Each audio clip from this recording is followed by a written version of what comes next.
students, welcome to the course Energy and Environmental Engineering. So I am conducting the part of this subject, that is environmental engineering. So today we will begin with the air pollution. I am Mr. S. S. Savule, Assistant Professor, Civil Engineering Department. So basically you might have gone through the syllabus content already, but for the sake of revision that what we are going to learn, I am taking this part again. So in unit 4 we are going to study the air pollution. So in that, environmental and human health, then air pollution source, effect, control measures, particulate emission, air quality standards, and the measurement of air pollution. Those things we have to cover. So you might have gone through all these things already in your science, uh, or the basic sciences, in the up to 12th standard. So this is a kind of revision, and slightly the improved or advanced knowledge. Then next thing is the water pollution. So the water pollution effect control measure, then noise pollution effect control measures, and disposal of solid waste, biomedical waste, thermal pollution, soil pollution, and nuclear hazard. These things we are going to see. So again, this is also a kind of revision and a few advanced things. So the book for this particular course that you have to refer, that is Glenn Henry J and Gary W Henk, Environmental Science and Engineering, for that is published by the Pearson Education. Then J.M. Fowler, Energy and Environment, that is by McGraw-Hill. Then Introduction to Environmental Engineering and Science, that is second edition of Prentice Hall. So these book you have to refer. Still, there are so many content available on the internet, and even the books are there in the library on air pollution and water pollution itself. So those books are there. You can refer those books also. Now, the introduction. The air is essential for life itself. Without it, we could survive only a few minutes. So you know that uh, we inhale and exhale. We inhale the oxygen and exhale the CO2, that is carbon dioxide. So basically it is the part of air that is we inhale, and it pure our blood, and gives energy us, and it helps in the helps the blood to circulate the food to all the organs which to for their functioning. So this is the basically we rather live on this particular planet Earth. So air constitutes of uh, immediate physical environment of living organisms. The atmosphere is layered into four distinct, which are troposphere, stratosphere, mesosphere, and thermosphere.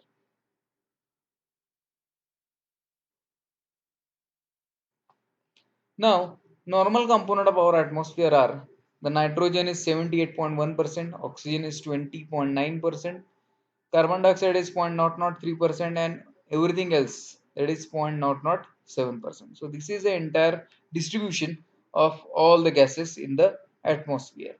Then the noble gases are there, that is krypton, xenon, argon, and helium. Those are inert gases. Then methane is there. Then some gases like sulfur dioxide are there. Now, here you can see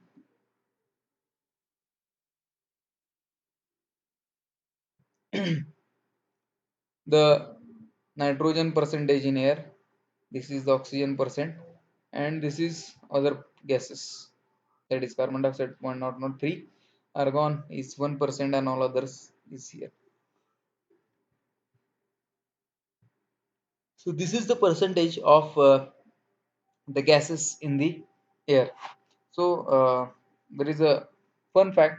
What if we have the oxygen 100% in the air? So try to think on this question and answer me in the comment section. Now the atmosphere. So here you can see we have the different layers, that is troposphere, stratosphere, mesosphere, and thermosphere. And the altitude has been given over here, that is 0 to 120 kilometer. And here the temperature has been given over here, and pressure, the 0 to 1000 has been shown over here, and this is again altitude in miles. So this is sea level. So basically we are living in this particular region, that is near sea level. So, do you know what is the height of the highest point on the earth? That is Mount Everest. So, it is around 8 kilometer, rather 8 kilometer is the height of the this uh, earthquake. So, we are living in this particular region. Below this, so we have the ozone layer over here. Then this is the tropospause. Then stratosphere starts. This is the stratospause. This is the mesosphere. Then this is the thermosphere, and here you can see the temperature variation. It start from this something about zero, above zero, and it goes on decreasing up to above minus 40. That is above means below minus 40, and again it tends to rise, again it tends to drop, and again in the like space kind of structure, it again start to increase. So basically you might have seen the movies like uh,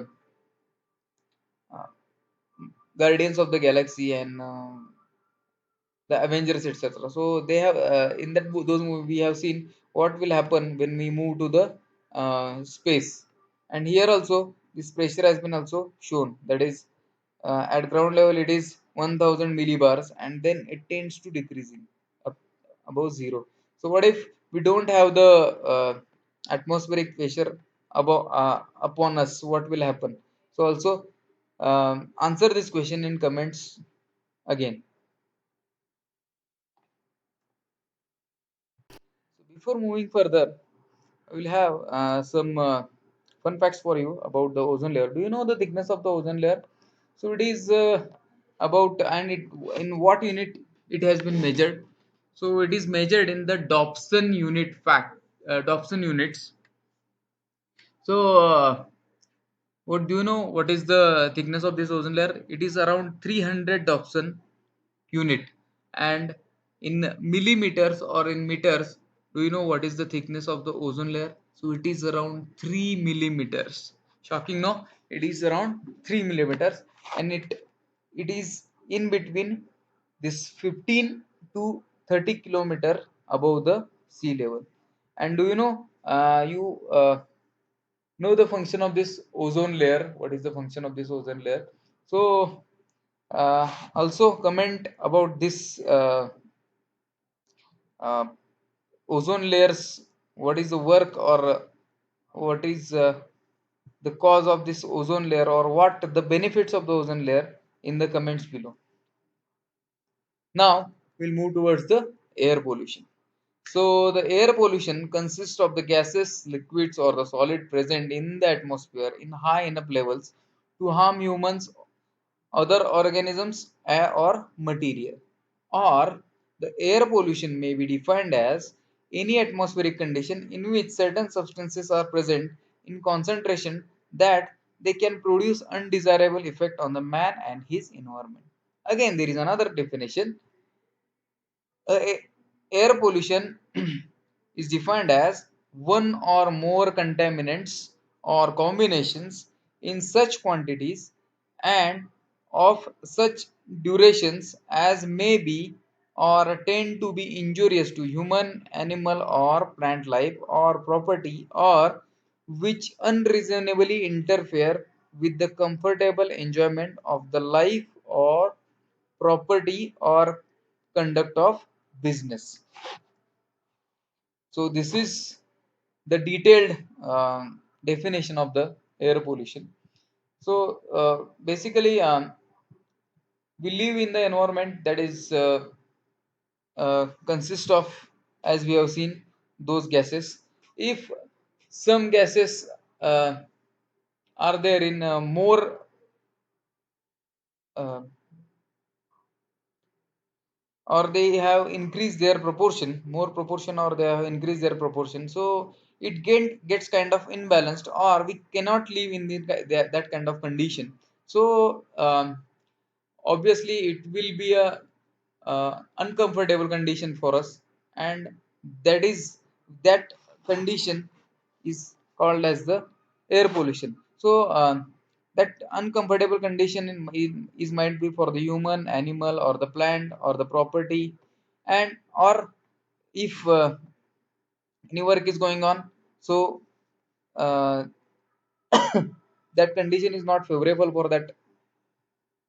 That is also air pollution itself.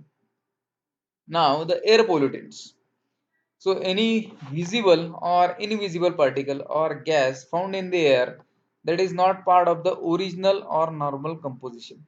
So we have seen the what is the constituents of air. So in that, any visible or invisible or any gas in the air which is not part of this original composition, it is called as a air pollutant. Even few gases are part of this, but if they are excess in a concentration, they also cause the difficulty to us. Basically, if we have the carbon dioxide concentration more in any closed area, we will feel uncomfortable. So these are also the things.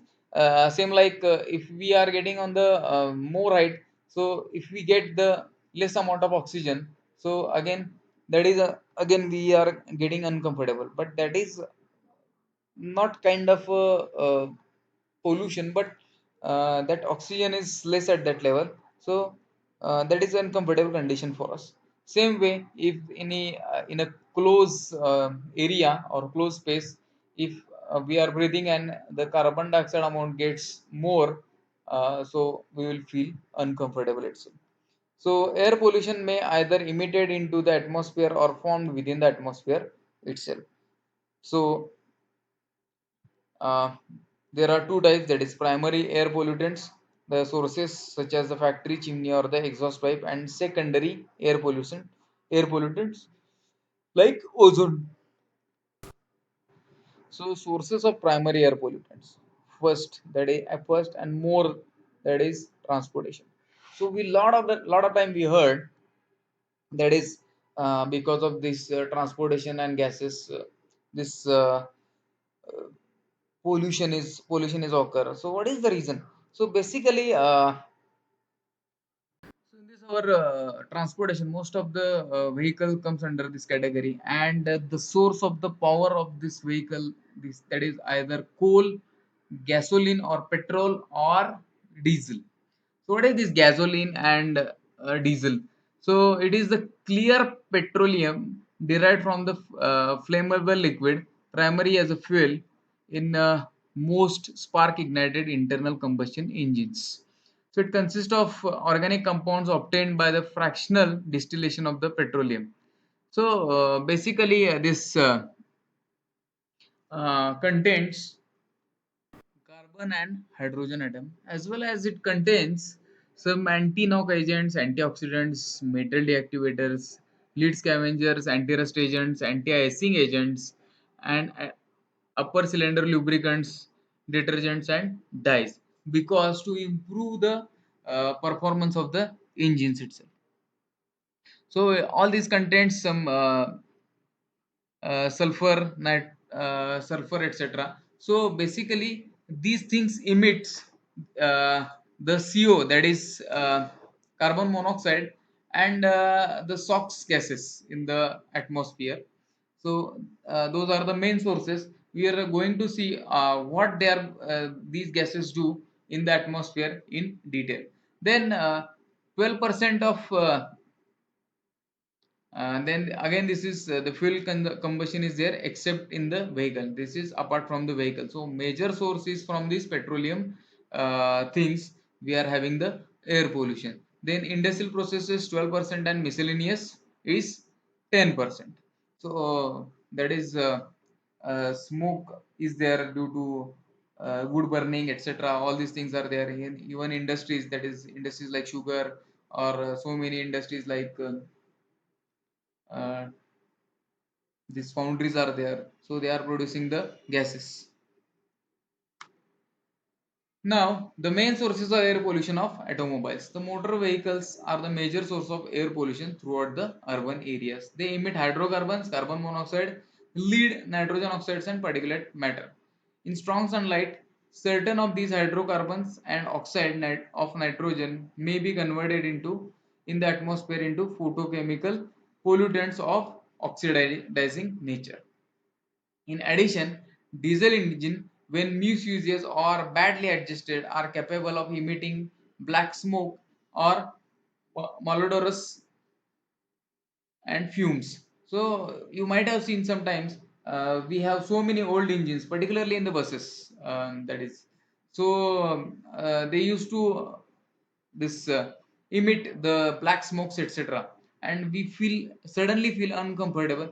Sometimes we feel like there is a layer of this black uh, that is carbon in our throat. So these kind of things will happen. Basically the gasoline or petrol is the purer version rather than the diesel, and gases that we are using in the uh, kitchen, that is LPG, that is again more pure version of this petroleum, uh, these derivatives. Then the industries. Combustion of fuel to generate heat and power produces smoke, sulfur dioxide, nitrogen oxide, and fly ash. So petrochemical industries generate hydrogen fluorides, hydrochloric acid, and organic halides. Many industries discharge carbon monoxide, carbon dioxide, ozone, then hydrogen sulfide, and sulfur dioxide. Industries discharge their waste from the high chimneys at the high temperature and high speed. Then the domestic sources. As I told you earlier, the domestic combustion of the coal, wood, and oil is the major source of the smoke, dust, and sulfur dioxide and nitrogen oxide. Then the tobacco smoke, the most direct and important source of the air pollution affecting the health of many people. This is the most, that is cigarette, particularly cigarette. Even cigarette, BD, then the cigars are there. In lower local area, chilim is there. So many versions of tobacco smoke is there.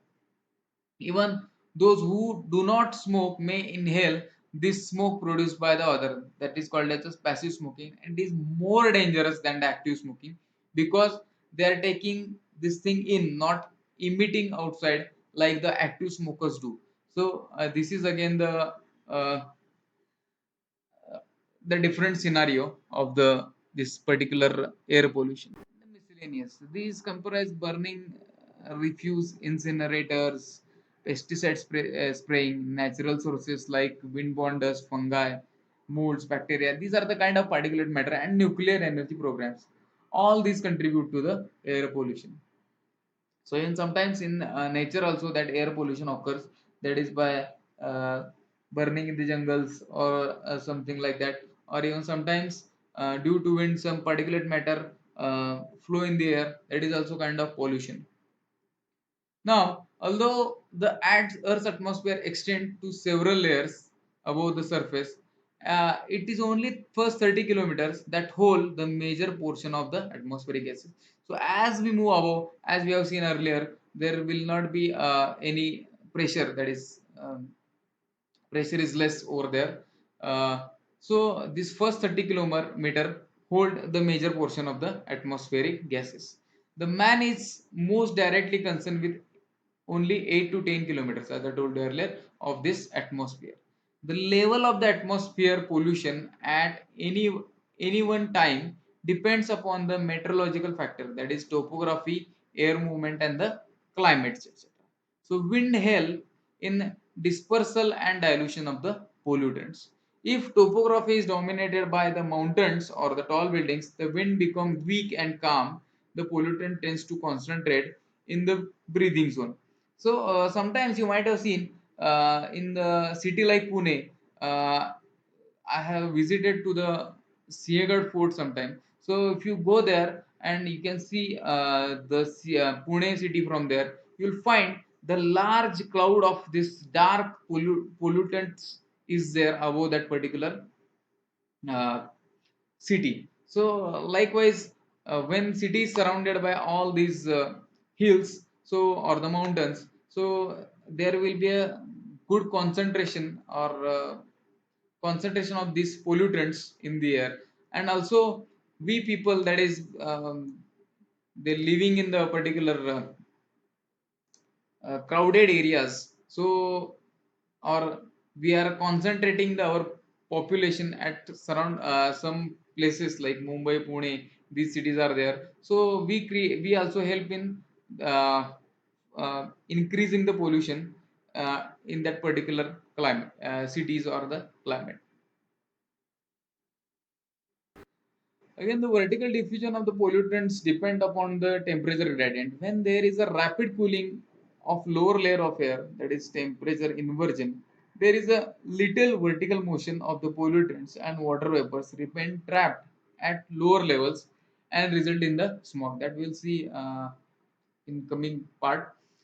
The temperature inversion, which is more frequent in winter months than the spring or the summer, is threat to the human health. So, because of this, you might have seen there is a more condition of smog in the colder regions rather than the hotter regions of the world. Like us, we are in the tropical subtropical region, so we are comparatively hot in the hot region, so there will not be any such kind of condition. If you see the cities in our country like Delhi, so there we have this problem of smog more because we have the winter like condition or the less temperature in this particular in that particular region as compared to the lower part of the India or the southern part of the India.